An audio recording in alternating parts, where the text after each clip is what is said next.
प्रिय दर्शकों नमस्कार। ऋषि ज्योतिष में आपका स्वागत है। दर्शकों, ऋषि ज्योतिष समय समय पर आपका मार्गदर्शन करता रहा है। सबसे पहले तो मैं आपको बहुत धन्यवाद देना चाहूंगा कि आप मेरे वीडियो बड़ी उत्सुकता से देख रहे हैं। आशा करता हूं आगे भी देखते रहेंगे। आज के इस वीडियो में हम एक नौजवान की कुंडली में विचार करेंगे जिसमें कि उसकी हालत ऐसी हो गई है, किसी प्रकार का सुख नहीं, व्यवसाय का सुख नहीं, दाम्पत्य जीवन का सुख नहीं, घरेलू सुख नहीं, माता पिता बहन भाई किसी का भी सुख नहीं है। एक भिखारियों जैसी स्थिति ऐसे जातक की हो गई है। तो क्या है उसकी कुंडली में योग, हम विचार करते हैं। आप में से भी किसी में भी एक आधा योग ऐसा हो सकता है, तो आपका भी ज्ञान वृद्धि होगा। लगन कोई भी हो, किसी भी लगन की कुंडली हो, ये चतुर्थ भाव है, ये पंचम भाव है, ये अष्टम भाव है, नवम भाव है, दसम भाव है, एकादश भाव है। लगन भाव सबको मालूम है, जिस जाति की कुंडली उसका प्रतिनिधि करता है। चतुर्थ भाव घरेलू सुखों का, माता का सुख, मकान का सुख का है। पंचम भाव संतान शिक्षा से संबंध रखता है और अष्टम भाव मृत्यु और कष्ट का भी है। नवम भाव भाग्य भाव है और दसम भाव कार्य में व्यवसाय आदि का है। और ये सप्तम भाव ये व्यवसाय का भी भाव है और जीवन साथी का भी भाव है।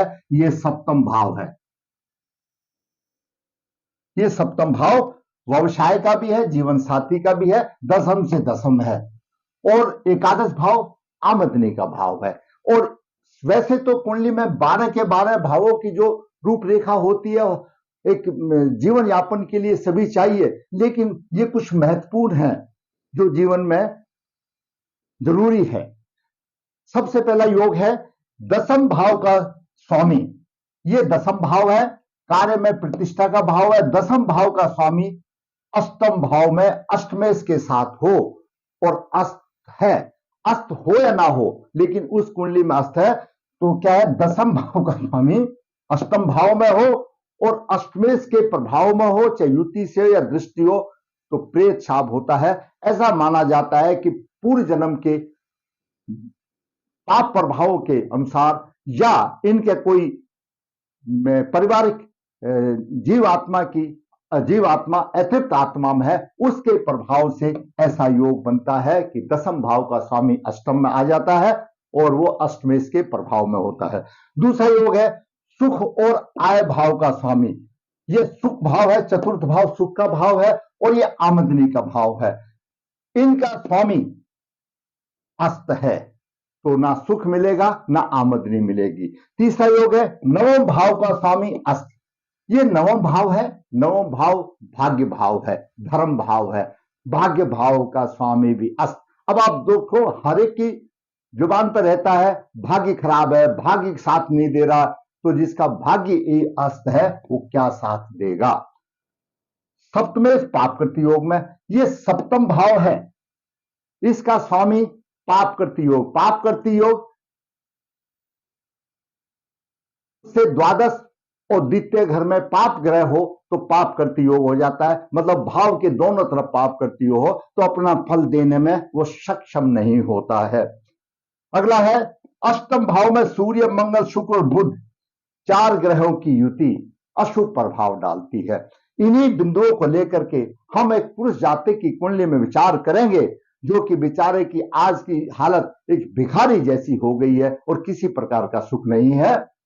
दसमेश अष्टम भाव में अष्टमेश के साथ प्रेत प्रभाव, सुख भाव, आय का भाव, पंचम और दसम भाव और नवम भाव का स्वामी अस्त।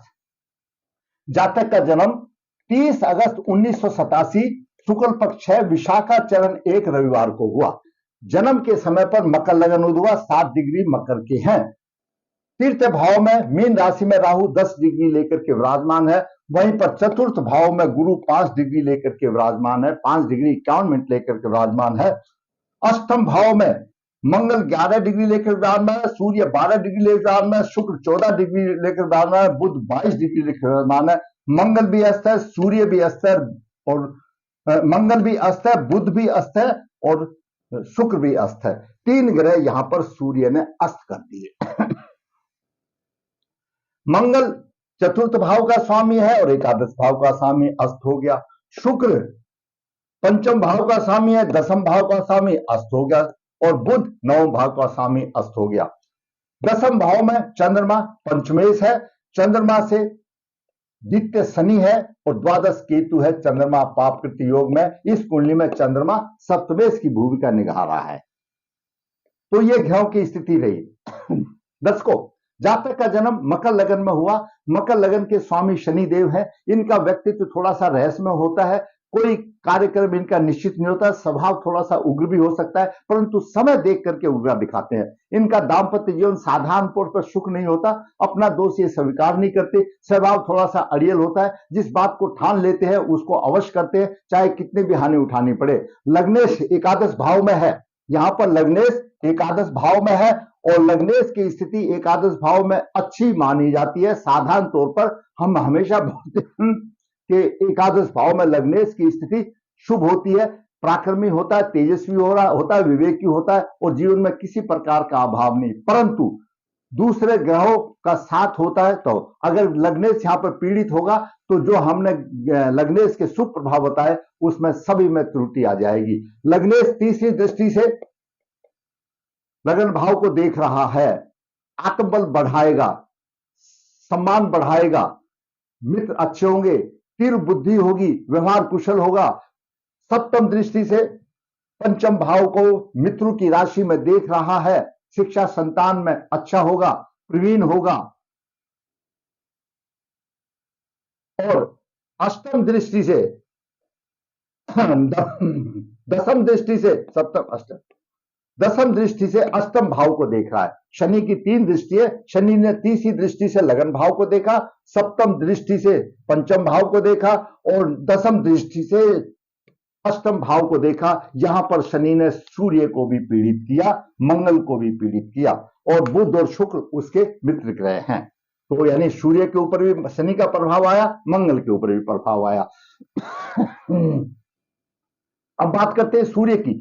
सूर्य अष्टमेश है, अपनी राशि में है। आयु तो अच्छी होगी, निर्भय होगा, साहसी होगा, दैनिक जीवन प्रभावशाली होगा, कुटुंब में परेशानी होगी क्योंकि सप्तम दृष्टि से कुटुंब भाव को देख रहा है, जहां पर कुटुंब में परेशानी देगा और धन की कमी होगी। अब बात करते हैं चंद्रमा की। दर्शकों, चंद्रमा इस कुंडली में सप्तम भाव का स्वामी है, सप्तम भाव में कर्क राशि है, चंद्रमा दसम भाव में है। जब सप्तमेश दसम भाव में होता है तो ऐसे जातक का जीवन साथी उसकी कुछ नहीं सुनता, अपनी चलाता है। दूसरी तरफ चंद्रमा के दोनों तरफ पाप ग्रह, चंद्रमा पाप करती योग में है। पिता का सहयोग, प्रतिष्ठा का योग मिलना चाहिए, चंद्रमा यहां होने से दसम भाव में है। शुक्ल पक्ष का 6 का है, थोड़ा सा कम, लेकिन मिलना चाहिए। पिता का सहयोग मिलना चाहिए, प्रतिष्ठा मिलना चाहिए। अम्ला कीर्ति योग हम लोग बताते हैं, अब शुभ ग्रह दसम भाव में अम्ला कीर्ति योग होगा, किसके बाप के अम्ला कीर्ति योग होगा मेरे दर्शकों? ये तो पाप करती योग में फंस गया। यहां पर तो अशुभ आ गया, चंद्रमा अपना फल देने में सक्षम नहीं है और व्यवसाय आदि की परेशानी आ रही है। व्यवसाय का भाव भी पाप करती योग में हो गया, चंद्रमा के साथ व्यवसाय का भाव भी पाप करती योग में हो गया। अब बात करते हैं मंगल की। दर्शकों, मंगल चतुर्थ भाव का स्वामी है और एकादश भाव का स्वामी है और अष्टम भाव में अस्त हो गया, प्रभावहीन, सुख भी नहीं और आमदनी भी नहीं, दोनों चीज चली गई, ऐसा मानकर सोचो मंगल द्वारा। अब बात करते हैं गुरु की। गुरु द्वादश भाव का स्वामी है और तृतीय भाव का स्वामी है, पृथ्वीजनक प्रभाव देने वाला है। ज्योतिष का एक प्रसिद्ध सूत्र है, राहु, सूर्य, शनि, राहु और द्वादश भाव का स्वामी और राहु अधिष्ठ राशि का स्वामी, जिसमें ये 5 ग्रह जहां पर इनमें से 2 या 3 अशुभ प्रभाव डाल देंगे, वो उस स्थान से पृथक कर देंगे, वो उसको सुख नहीं मिलेगा। गुरु मकर लगन के लिए एकारक है, द्वादश भाव का स्वामी है और दूसरी राशि में राहु है, एकारक हो गया और राहु अधिष्ठ राशि का स्वामी हो गया। गुरु की पंचम दृष्टि यहां पर पड़ रही है, पूरा पृथक प्रभाव डालेगा क्योंकि वो अपने अपने द्वादश भाव के स्वामी होने की वजह से मजबूर है, एकारक है। तो यहां पर गुरु का भी मंगल पर अशुभ प्रभाव होगा, शुक्र पर भी अशुभ प्रभाव होगा, पृथ्वीजनक प्रभाव होगा। उधर सूर्य का भी है, गुरु की 5 डिग्री है, बुध की 22 है, बुध पर नहीं होगा। मंगल और सूर्य पर पृथ्वीजनक प्रभाव होगा, शुभ नहीं होगा। दसम भाव में भी गुरु का प्रभाव शुभ नहीं होगा, व्यवसाय में परेशानी आएगी। और नवम भाव में अपनी राशि को देख रहा है, खर्चा अधिक करेगा। यानी गुरु इस लगन की कुंडली में केंद्र में होने के बावजूद कोई फल नहीं देगा, क्योंकि गुरु द्वादश भाव का राहु अधिष्ठ राशि का स्वामी है। किसी की भी कुंडली में इस तरह से होगा, अगर अकारक होगा तो वो प्रत्येक कारक प्रभाव देगा, उस जिस भाव को देख रहा है उससे संबंधित उसको विरक्त कर देगा, पृथक कर देगा, वो प्रभाव उसको मिलेगा ही नहीं। अब बात करते हैं शुक्र की। दर्शकों, शुक्र पंचम भाव का स्वामी है और दसम भाव का स्वामी है, सूर्य से 2 डिग्री दूर है, अस्त है, कोई प्रभाव नहीं है शुक्र का।